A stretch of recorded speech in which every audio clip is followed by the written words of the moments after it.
Bueno, mis amados hermanos, ya estamos entrando en lo que es el último video de esta semana y estamos en el libro de Génesis. En este video vamos ya a estar entrando entre los capítulos 12 al 50. Vamos a entrar todo lo que fue el periodo patriarcal. Y cuando nosotros hablamos de esta parte, pues tenemos que también enfatizar que la historia registrada comienza alrededor del año 3000 antes de Cristo en el cercano Oriente. Y para este tiempo ya pues habían otras civilizaciones establecidas y la escritura pues estaba comenzando a desarrollar. Durante este tercer milenio las potencias más importantes de aquel entonces eran los sumerios de Mesopotamia, y de ellos pues salen las civilizaciones de Egipto y la civilización siria-palestina. Luego entonces van estableciendo otros grupos, pero estos eran, digamos, los más importantes. Y la época patriarcal como tal, pues entonces surge cerca de los años 2000 y 1500 antes de Cristo, así que mucho antes del éxodo de Egipto, pues tenemos nosotros este gran proceso de tiempo. Y en medio de ese decaimiento del reino de Acadia en Ur, Dios le dice a Abraham que saliera a una tierra que pues, eventualmente pues sabemos que es la tierra de Canaán, pero en aquel momento Abraham no sabía hacia dónde iba a ir. Dios le dice que saliera a una tierra a la cual él le iba a mostrar, le iba a revelar, llegar.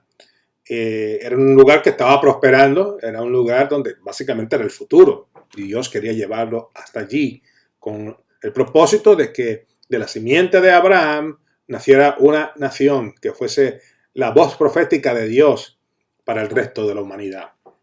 Y los patriarcas pues fueron personas quienes se dedicaron al negocio de la ganadería y que vivieron una vida nómada como forasteros, y típicamente ellos vivían a las afueras de ciudades importantes.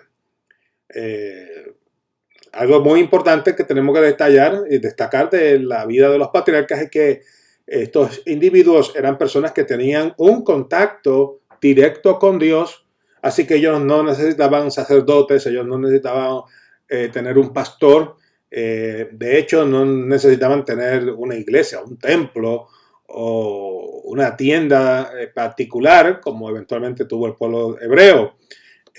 No tenían que ir a la ciudad de Jerusalén ni nada de esas cosas.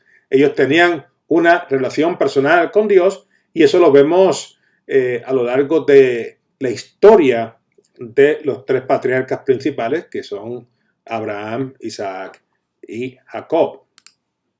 Los autores de Génesis pues tenían como importancia el número, digamos como importancia número uno, el contenido teológico del relato bíblico, y por eso tenemos una mezcla en cuanto a lo que es la historicidad de la narrativa, una mezcla de eventos los cuales causan muchísima confusión a quienes leen la narrativa del Nuevo Testamento, del Antiguo Testamento. Así que es debido a eso, debido a que el enfoque de los escritores en aquel momento era la enseñanza teológica y no necesariamente la cronología.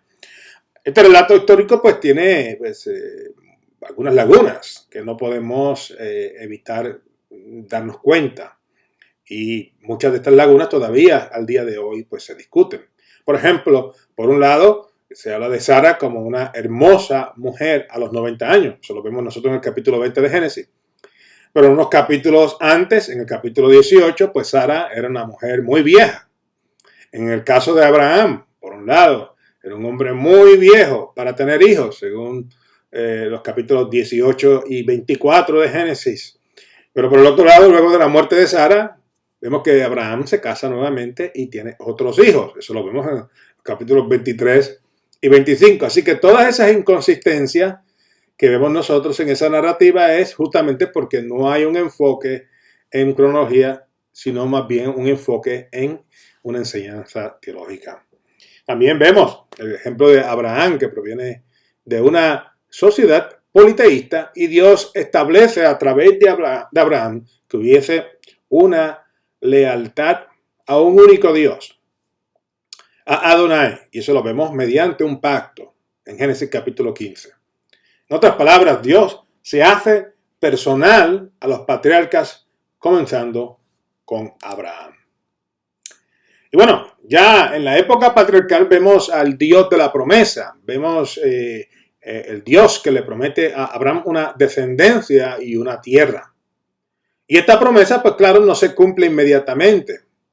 Aún en el final de los años de su vida, Dios, que le había prometido que iba a tener, que Abraham tendría una descendencia como las estrellas o como la arena del mar, del desierto, en realidad, pues Abraham ve un puñado de hijos, ¿no? Tuvo a uno nada más, que fue el de la promesa, el Isaac, y por supuesto después tuvo a Ismael y tuvo después otros hijos con otra mujer, luego de que enviudó de Sara. Así que Abraham realmente no pudo ver la muchedumbre de personas, a pensar que hoy día, cuando hablamos del pueblo judío, el pueblo judío está sobre toda la tierra. En Israel hay unos 3 millones, pero cuando vamos a Estados Unidos, cuando vamos a la Argentina, cuando vamos a Turquía y a otras partes del mundo, podemos ver que las comunidades judías están por todos lados y literalmente están como estrellas en el cielo o arena en el desierto. Así que se cumple esta promesa, pero no ocurre inmediatamente. Y Dios entonces, para mantener a Abraham enfocado, pues Dios, pues nuevamente renueva o le recuerda su pacto.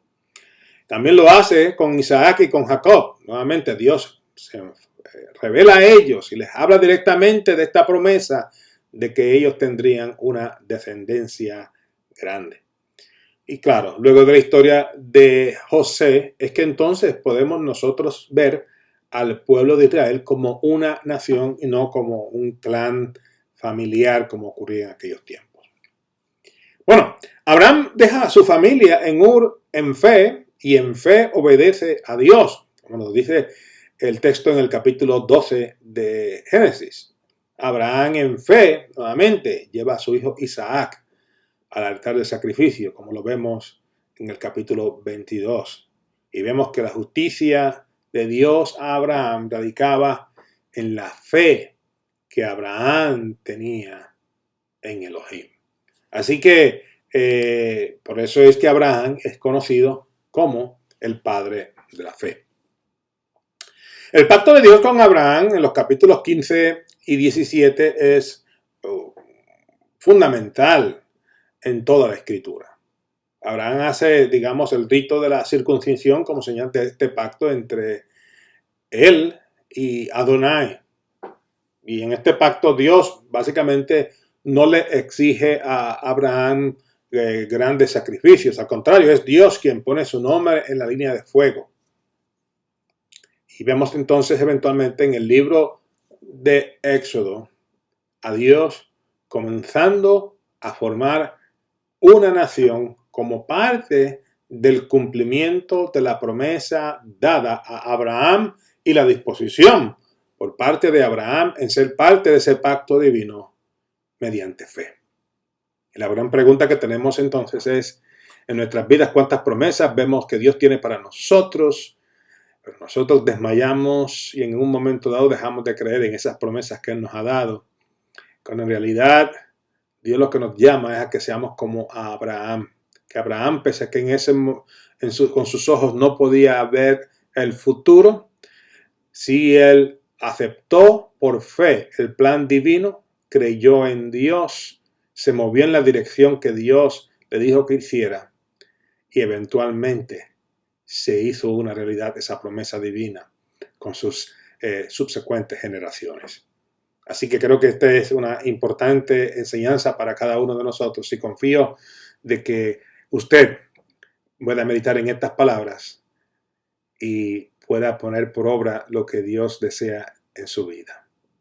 Bueno, hasta aquí hemos llegado con este video. Les bendigo en el nombre de nuestro Señor Jesús y nos vemos en la próxima. Bendiciones.